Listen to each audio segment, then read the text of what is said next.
Good afternoon, everyone. Welcome to Accountability and Hopeful Fridays. Hope everyone is doing well. I'm your host, Danny Catelli. You are the best part of my week, believe it or not. I long to see you and experience this session with you. I'm not cheesing up to you, I'm not brown nosing up to you. I really mean it. This is a fast and furious a session. This is a 30-minute session. Have your pen and paper ready to take notes. Be prepared to ask questions. If you've been here, you know the deal. Let's take care of a few housekeeping rules. Feel free to connect with others, share your LinkedIn profile, share a hyperlink when you are chatting with each others. Make it easy for people to connect with you, okay? That way they can just click on your profile and then they can connect with you. If you're making more trouble for them, it's harder for them to connect with you. Um, and then share which city you are joining from. Please put yourself on mute if you are not talking. Let's have fun, be open, be vulnerable so we can help each other out. If you are new to this group, you will see how this transpires and you'll get the gist of it. All right. So, our goal is to uplift and support those pursuing new career paths, fostering accountability, and instilling hope for a brighter future. So, why did we see the need for this meeting? I saw a need for a sense of togetherness. As many of you have been to these sessions, there is a sense of community, there's a sense of teamwork, camaraderie, cohesiveness. If you have been to these sessions, I want to provide that so-called mental and emotional stability. I want to share intel. I have a military background, so I want to share tidbits, what's working, what's not working, sharing of that intel, so other people can emulate what's working out there. And then have that accountability and hope. That's the whole point of that. Having smart goals, eating the elephant one bite at a time, right? And one of the things I'm going to talk about after the Q&A is about action creates motivation, not vice versa. Sometimes we look for the motivation and then we look for the action. We want to get motivated before we go to the gym. Sometimes we have to go to the gym and then get motivated. So having that accountability and then having that hope. We provide hope for each other by being together and talking with each other, having that cohesiveness, having that camaraderie. At the end of the day, your attitude will determine your altitude. It's all about the mindset. Your thoughts will determine your life. I cannot say that enough. All right, some quick stats. This is our 15th session. Yes, we are very new. 13 guest speakers to include today's guest speaker. And then 17 past members. This means that other members have gotten jobs and moved on. Some people still continue to attend and show support and provide hope to others.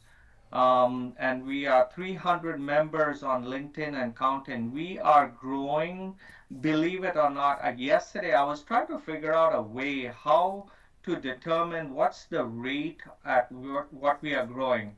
As per LinkedIn, we are growing at 42 members per week. And that's not a linear growth, that's an exponential growth. So next week it may be 43 or 45 or 50 or something like that. So by the end of the year, I think it was like 2,500. So we are growing fast, so spread the word. This is all out of love. We care about each other, we support each other. There's no revenue being generated, there's no ads, there's no commercials, nothing, right? We only care and love each other and support each other. So share the wealth. Sharing is caring. And I think last I checked, we were at 317 members on LinkedIn and counting. So without further ado, I want to introduce you to our guest speaker for today. This is Kim Crean. Kim Crean and I worked at CompuCom, and a little bit about Kim Crean and I. CompuCon, I after I retired from the military, after I served in the military, military was the first job I had after I turned 17 in the United States, fresh off the boat from India. And then I served for 21 years, and then I retired, and then military is all I knew. And then the first job I had was CompuCom, and then I worked with Kim Crean. She was in the HR department. I was in field services, and that's where I met her. And then when I started AHF, I was like looking for guest speakers, and then looked her up, and I was like, hey, why not have Kim come speak to us? Because she has an extensive HR background, and she can give us some tips and tricks on what's working, what's not working, and what can help us, you, out in our career search, in our job search, etc. So without further ado, Kim, if you don't mind doing a small introduction of yourself and then go into the question that we ask all our guest speakers, can you share one piece of insider knowledge that many job seekers might not be aware of, but would find incredibly helpful in their job search? Perfect. Thank you so much, Danny. So again, my name is Kim Crean. I am a learning and development director. I recently left Brightspeed, which I was a learning and development manager there, and I am actually in the job market right now. And so I'm like what they call eating your own dog food, right? So I'm like doing that bit. I live in Rock Hill, South Carolina. I have two daughters, 13 and 10, a husband, and a rescue dog who thinks that she's a lap dog, which she is not. So with that, I wanted to, and Danny, is it if it's okay, I have one slide, but I would like Go us to for it. walk through. So today's going to be a little experiential. So I'm going to take control. Yep, I'm going to request that. You didn't get control. Request was not accepted. No, you can go ahead and share. Okay, here we go. All right. So can you see my screen working on the business of you? Yep. Okay, great. So here's what I like to talk about. When you're an entrepreneur, you are really focused on working in the business, right? Like making sure that the business is happening. Not as an entrepreneur, also your everyday is taken up with working in the business.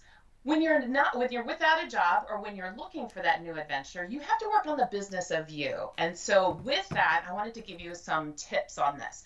So finding a job is not easy. As the other guest speakers have attested to, everything can impact your search, from LinkedIn posts to the way that your remote office is set up. Like I had once had a candidate do a panel interview from his bed. Unfortunately, he did not get the job. He was very well qualified, but anything can impact that search. And also, who are you asking to be a part of your search party? So I like to call it a search party because you're in the midst of a job search or career search, and you need other people to be as laser focused on the outcome being you with a fancy new job you adore, as you are. So you need those other people to be very focused on what you are looking for. But a job search can be lonely, and I have some very simple rules to manage my search and my search party. So before you can widen your view and invite people into your search party, there's some things that are critical to do that can help clear that clutter. So the first thing is you reduce the baggage. It doesn't matter if you had a toxic work environment or you were caught up in a massive layoff. You do not want to bring that baggage into your next work environment. Yes, you can see, because hindsight is 2020, the red or yellow flags of a former workplace, but you don't need to bring that into the next work relationship. So reducing that baggage means that you need to get complete with the last position or workplace or boss or whatever, and reduce those conversations that you're having between your left ear and your right ear, also known as a very bad neighborhood, right? So get it out of your head. How do you make that happen? Well, you journal it. You write it out, all the cruddy ways you felt disempowered, all the times you held your tongue. Just take 30 minutes and just get it all out. You also can ask a non work friend to listen to you rant. Again, time it, 30 minutes, and then that's it. Get it out. That way you're not taking that baggage into the next search. All right. Now, the second piece is dream big. You are going to create your new role. Listen, it's all made up. I don't know if anyone told you that. I'm in HR. I can promise you, it's all made up. So you're going to make up your next role. So you want to think through how you want to think, feel, and act at work. So you can do something like this. Imagine it's sometime in the future. For some of you, it might be 2 years, other it might be 5 or 10. And I want you to imagine a normal day with this future self, like perfectly normal day. This is not the day that you get to go to the Super Bowl. This is not the day that you get a brand new promotion. We are talking about a random Wednesday in the future. And you want to think about the possibility of what you would like to be doing or have in your career, right? So it could be, what kind of peers and leadership do you have?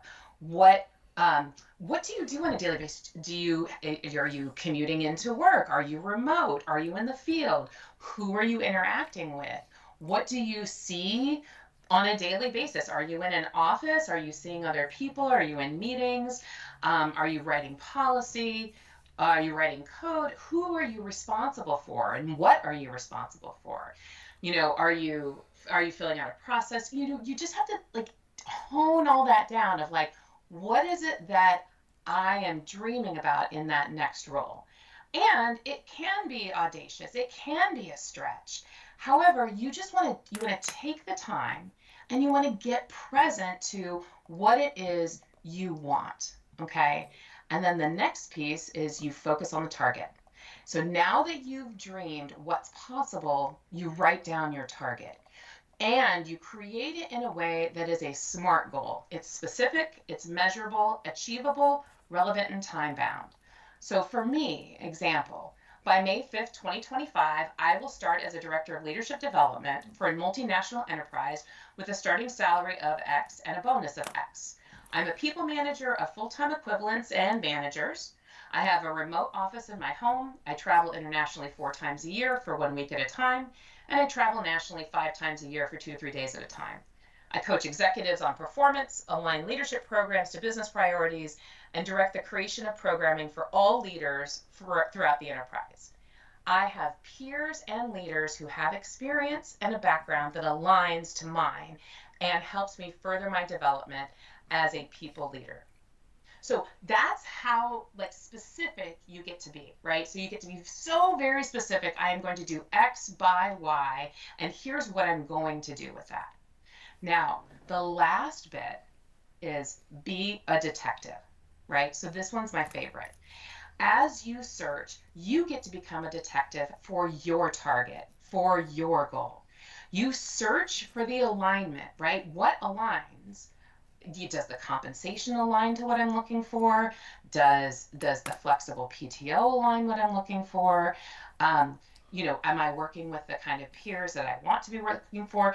And you start to weed out what doesn't work. Like, I know I don't really want to be an instructional designer anymore. Yes, I can develop classes, but I'm not interested in doing that. What I'm interested in doing is taking that next step, coaching executives so that they can really impact business performance. And you got to keep focused on that goal so that you don't have to squeeze yourself into a been there, done that role. I like to say it's kind of like Burger King. You can have it your way. Now, with that, once you do that, you then enroll others into that search party because now you have a focus, you have a target, it's very specific and it's measurable and it's time bound and it's attainable, right? So when you're talking to other people, doing your networking or however it shows up, you start having those conversations with, I am looking for this. Because others can kind of like, oh, who do I know in my network? Or is that something that in the company I'm in that we are looking for? Or maybe we don't have it. Now this has happened to me actually at CompuCom. They didn't have the role I was looking for, but they created one. And from that I ended up there, what, 4 years, I think, because they knew they that I enrolled someone who was in my search party, and she actually worked there. And I said, here's what I can do. I consulted for a little bit, and then once I kind of stepped into consulting kind of heavier, they were like, we actually want to hire you on full time. And so that was an extraordinary experience. It's what brought me down to the South. I couldn't be happier. I got to meet Danny. So with that, I am going to say shh. And if you have any questions, or Danny, what else can I share?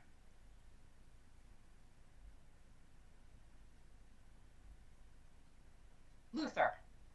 So I think so. What we'll do, Kim, is we have certain slides that we have to go through, and then Yep. we'll open it up for Q&A. Okay? Perfect. All right. So let me go ahead and continue sharing my screen.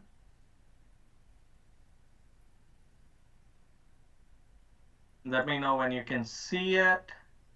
Yes. All right. Awesome. All right, so as many of you know, we always try to have SMART goals. We talked about, specific, measurable, achievable, realistic, or relevant and timely goals. So look at your previous chat session, what you had signed up for previous Friday, what you wanted to accomplish by this Friday, or look at your handy dandy notebook, what you had signed up to complete by today, and see if you accomplished that. Give yourself a attaboy, attagirl, or try to push yourself and try to accomplish that SMART goal. The whole point of this meeting is to push yourself and hold yourself accountable for the SMART goal that you signed up to accomplish by Friday. And then share a SMART goal that you want to accomplish by next Friday's session. So feel free to chat it into the chat session if you want to, if you're okay with it, of what you want to accomplish by next Friday.